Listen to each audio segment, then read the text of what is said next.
Sixth grade, welcome back to our 1-point perspective project. This week we are continuing to color in our letters of our name. So kind of keeping with that color scheme that you picked and then just coloring it kind of how you want. So I'm going to fast forward this because this is kind of what you like, what you need to do. You color it how you want.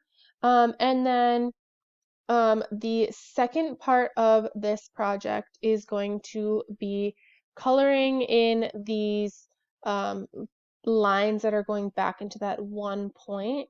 And with this, you have some options. So what you're going to be doing is you're just going to be coloring in the top parts today. So what I mean by that is the sections that are directly connected to the top parts of your letters. So if you can see, I already have the K done and I picked blue because I had colored it mostly in blue. So I would also stick with that theme. Whatever you mostly colored that letter in is the color that you're going to pick kind of going backwards. And something that I did was I kept mine really lightly shaded in up here towards the front, and then as I got closer to the back, I pressed down a little bit harder on my color pencil and made it darker on the way back, okay? So like I said, you're only doing this top section of each of your letters.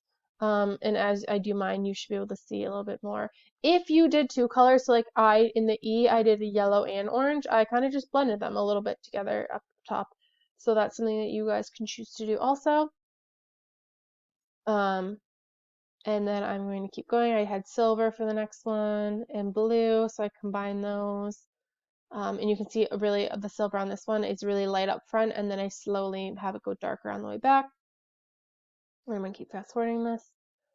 And so that is going to be it for this week because like I said, I don't want to give you guys too much. So you have the other half of your name to do, letters, and then shading the top sections only. And then next week we're going to focus on these other areas that need to be colored in. Okay, so not too lengthy of directions from me, but you guys, like I said, like if you look at the time, about 9-10 minutes to do, so that's why I'm breaking it down like this. I will chat with you next week. Don't forget to upload a picture so I can see how you're doing, and yeah, see you next week.